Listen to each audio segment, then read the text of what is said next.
Matthew 14. John the Baptist beheaded. At that time Herod the Tetrarch heard the reports about Jesus, and he said to his attendants, "This is John the Baptist, he has risen from the dead. That is why miraculous powers are at work in him."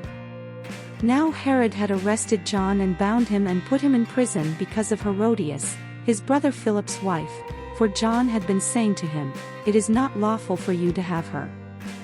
Herod wanted to kill John, but he was afraid of the people, because they considered John a prophet. On Herod's birthday the daughter of Herodias danced for the guests and pleased Herod so much that he promised with an oath to give her whatever she asked. Prompted by her mother, she said, "Give me here on a platter the head of John the Baptist." The king was distressed, but because of his oaths and his dinner guests, he ordered that her request be granted and had John beheaded in the prison. His head was brought in on a platter and given to the girl, who carried it to her mother. John's disciples came and took his body and buried it. Then they went and told Jesus. Jesus feeds the 5,000.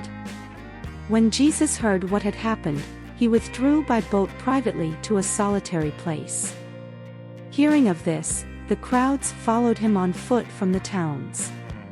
When Jesus landed and saw a large crowd, he had compassion on them and healed their sick. As evening approached, the disciples came to him and said, "This is a remote place, and it's already getting late. Send the crowds away, so they can go to the villages and buy themselves some food." Jesus replied, "They do not need to go away. You give them something to eat." "We have here only 5 loaves of bread and 2 fish," they answered. "Bring them here to me," he said. And he directed the people to sit down on the grass. Taking the 5 loaves and the 2 fish and looking up to heaven, he gave thanks and broke the loaves.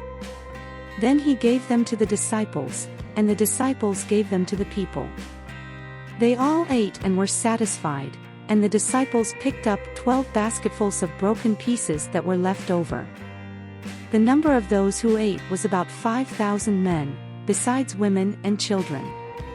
Jesus walks on the water. Immediately Jesus made the disciples get into the boat and go on ahead of him to the other side, while he dismissed the crowd. After he had dismissed them, he went up on a mountainside by himself to pray.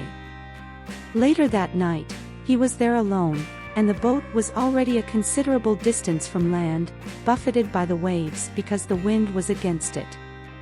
Shortly before dawn Jesus went out to them, walking on the lake. When the disciples saw him walking on the lake, they were terrified. "It's a ghost," they said, and cried out in fear. But Jesus immediately said to them, "Take courage. It is I, don't be afraid." "Lord, if it's you," Peter replied, "tell me to come to you on the water." "Come," he said. Then Peter got down out of the boat, walked on the water and came toward Jesus. But when he saw the wind, he was afraid and, beginning to sink, cried out, "Lord, save me." Immediately Jesus reached out his hand and caught him. "You of little faith," he said, "why did you doubt?" And when they climbed into the boat, the wind died down. Then those who were in the boat worshipped him, saying, "Truly you are the Son of God." When they had crossed over, they landed at Gennesaret. And when the men of that place recognized Jesus, they sent word to all the surrounding country. People brought all their sick to him and begged him to let the sick just touch the edge of his cloak, and all who touched it were healed. Matthew 15. That which defiles. Then some Pharisees and teachers of the law came to Jesus from Jerusalem and asked, "Why do your disciples break the tradition of the elders? They don't wash their hands before they eat." Jesus replied, "And why do you break the command of God for the sake of your tradition? For God said, 'Honor your father and mother,' and anyone who curses their father or mother is to be put to death. But you say that if anyone declares that what might have been used to help their father or mother is devoted to God, they are not to honor their father or mother with it. Thus you nullify the word of God for the sake of your tradition. You hypocrites! Isaiah was right when he prophesied about you. These people honor me with their lips, but their hearts are far from me. They worship me in vain. Their teachings are merely human rules. Jesus called the crowd to him and said, "Listen and understand. What goes into someone's mouth does not defile them, but what comes out of their mouth, that is what defiles them." Then the disciples came to him and asked, "Do you know that the Pharisees were offended when they heard this?" He replied, "Every plant that my heavenly Father has not planted will be pulled up by the roots. Leave them, they are blind guides. If the blind lead the blind, both will fall into a pit." Peter said, "Explain the parable to us. Are you still so dull?" Jesus asked them, "Don't you see that whatever enters the mouth goes into the stomach and then out of the body? But the things that come out of a person's mouth come from the heart, and these defile them. For out of the heart come evil thoughts, murder, adultery, sexual immorality, theft, false testimony, slander. These are what defile a person, but eating with unwashed hands does not defile them." The faith of a Canaanite woman. Leaving that place, Jesus withdrew to the region of Tyre and Sidon. A Canaanite woman from that vicinity came to him, crying out, "Lord, Son of David, have mercy on me. My daughter is demon-possessed and suffering terribly." Jesus did not answer a word. So his disciples came to him and urged him, "Send her away, for she keeps crying out after us." He answered, "I was sent only to the lost sheep of Israel." The woman came and knelt before him. "Lord, help me," she said. He replied, "It is not right to take the children's bread and toss it to the dogs." "Yes it is, Lord," she said. "Even the dogs eat the crumbs that fall from their master's table." Then Jesus said to her, "Woman, you have great faith. Your request is granted." And her daughter was healed at that moment. Jesus feeds the 4,000. Jesus left there and went along the Sea of Galilee. Then he went up on a mountainside and sat down. Great crowds came to him, bringing the lame, the blind, the crippled, the mute and many others, and laid them at his feet, and he healed them. The people were amazed when they saw the mute speaking, the crippled made well, the lame walking and the blind seeing. And they praised the God of Israel. Jesus called his disciples to him and said, "I have compassion for these people. They have already been with me 3 days and have nothing to eat. I do not want to send them away hungry, or they may collapse on the way." His disciples answered, "Where could we get enough bread in this remote place to feed such a crowd? How many loaves do you have?" Jesus asked. 7, they replied, "and a few small fish." He told the crowd to sit down on the ground. Then he took the 7 loaves and the fish, and when he had given thanks, he broke them and gave them to the disciples, and they in turn to the people. They all ate and were satisfied. Afterward the disciples picked up 7 basketfuls of broken pieces that were left over. The number of those who ate was 4,000 men, besides women and children. After Jesus had sent the crowd away, he got into the boat and went to the vicinity of Magadan. Matthew 16. The demand for a sign. The Pharisees and Sadducees came to Jesus and tested him by asking him to show them a sign from heaven.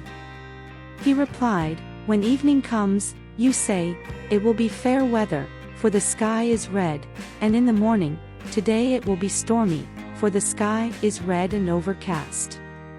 You know how to interpret the appearance of the sky, but you cannot interpret the signs of the times. A wicked and adulterous generation looks for a sign, but none will be given it except the sign of Jonah." Jesus then left them and went away. The yeast of the Pharisees and Sadducees. When they went across the lake, the disciples forgot to take bread. "Be careful," Jesus said to them, "Be on your guard against the yeast of the Pharisees and Sadducees." They discussed this among themselves and said, "It is because we didn't bring any bread."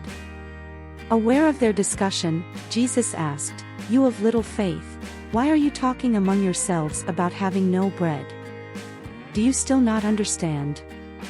Don't you remember the 5 loaves for the 5,000, and how many basketfuls you gathered? Or the 7 loaves for the 4,000, and how many basketfuls you gathered? How is it you don't understand that I was not talking to you about bread? But be on your guard against the yeast of the Pharisees and Sadducees." Then they understood that he was not telling them to guard against the yeast used in bread, but against the teaching of the Pharisees and Sadducees. Peter declares that Jesus is the Messiah. When Jesus came to the region of Caesarea Philippi, he asked his disciples, "Who do people say the Son of Man is?" They replied, "Some say John the Baptist, others say Elijah, and still others, Jeremiah or one of the prophets." "But what about you?" he asked. "Who do you say I am?" Simon Peter answered, "You are the Messiah, the Son of the living God." Jesus replied, "Blessed are you, Simon son of Jonah, for this was not revealed to you by flesh and blood, but by my Father in heaven. And I tell you that you are Peter, and on this rock I will build my church, and the gates of Hades will not overcome it. I will give you the keys of the kingdom of heaven. Whatever you bind on earth will be bound in heaven, and whatever you loose on earth will be loosed in heaven." Then he ordered his disciples not to tell anyone that he was the Messiah.